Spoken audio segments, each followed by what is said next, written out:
Sir sir ನೀವು zero investment ಅಲ್ಲಿ business ನ ಸ್ಟಾರ್ಟ್ ಮಾಡ್ಬಿಟ್ಟು ಬರೀ ನಿಮ್ಮ ಟ್ಯಾಲೆಂಟ್ ನ ಯೂಸ್ ಮಾಡ್ಕೊಂಡು ತಿಂಗಳಿಗೆ 3 ಲಕ್ಷ ರೂಪಾಯಿ ಸಂಪಾದನೆ ಮಾಡ್ತಾ ಇದ್ದೀರಾ. ಹೌದು ಸರ್. ಯಾವ ಬಿಸ್ನೆಸ್ ಮಾಡ್ತಾ ಇದ್ದೀರಾ ಸರ್? ಸರ್ ಅದೇ ಬಾಳೆ ಗಿಡದ ನಾರು ಗದ್ದೆಯಿಂದ ತಗೊಂಬಂದು ಕಷ್ಟಪಟ್ಟು ಪ್ರೀತಿಯಿಂದ ಈ ತರದ ಒಳ್ಳೆ ಪ್ರಾಡಕ್ಟ್ಸ್ ನೆಲ್ಲ ರೆಡಿ ಮಾಡ್ತಾ ಇದ್ದೀನಿ. ತಗೊಳ್ಳಿ, ಇಲ್ಲಿ ಹಾಟ್ ಇದೆ, ನೆಕ್ಸ್ಟ್ ಸಮ್ಮರ್ ಮಾಡಿದೀನಿ. ಅದೆಂತದೇ ಬಿಸಿಲಿರ್ಲಿ ಹಾಕೊಳ್ಳಿ, ತಂಡ ತಂಡ ಕೂಲ್ ಕೂಲ್.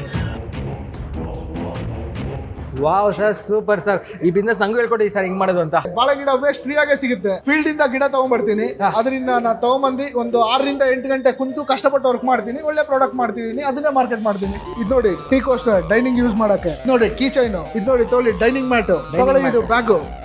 ವಾವ್, ಎಷ್ಟು ಸರ್ ಇದು? ಸರ್ ಇದು 2,500. ಓಕೆ, ಇದನ್ನ ಮಾಡಕ್ಕೆ ಎಷ್ಟು ದಿನ ಆಗುತ್ತೆ? 6 ರಿಂದ 7 ದಿನ ಆಗುತ್ತೆ ಸರ್. ಇದೇ ನೋಡಿ ಸರ್ ಬಾಳೆ ದಿಂಡು, ಇದರಿಂದಾನೇ ಮಾಡಿರೋದು ಅದನ್ನ. ಸರ್ ನಾನು ಸ್ಟಾರ್ಟ್ ಮಾಡಿದಾಗ ಒಬ್ಬನೇ ಮಾಡ್ತಿದ್ದೆ, ಇವಾಗ ನನ್ನ ಜೊತೆ 50 ಜನ ಇದ್ದಾರೆ. 50 ಜನ ಹೆಣ್ಮಕ್ಳಿಗೆ ಕೆಲಸ ಕೊಟ್ಟಿದ್ದೀನಿ, 50 ಜನ ಹೆಣ್ಮಕ್ಳಿಂದ ಒಳ್ಳೆ ಬಿಸ್ನೆಸ್ ಮಾಡ್ತಿದ್ದೀನಿ. ಇದರಿಂದಾನೇ ತಿಂಗಳಿಗೆ 3 ಲಕ್ಷ ಮಾಡ್ತಿದ್ದೀನಿ ಸರ್. ಜನಗಳಿಗೆ ಸಸ್ಟೈನಬಲ್ ಪ್ರಾಡಕ್ಟ್ಸ್ ಅಂದ್ರೆ ಬಹಳ ಇಷ್ಟ ಸರ್. ನೋಡಿ ಸಸ್ಟೈನಬಲ್ ಆಗಿ ಒಂದು ಒಳ್ಳೆ ಪ್ರಾಡಕ್ಟ್ ನ ರೆಡಿ ಮಾಡಿ ಜನಗಳಿಗೆ ಕೊಡಿ, 3 ಲಕ್ಷ ಏನು ಅದಕ್ಕಿಂತ ಜಾಸ್ತಿನೇ ಮಾಡ್ಬೋದು. Wow, super sir, thank you so much sir. Thank you.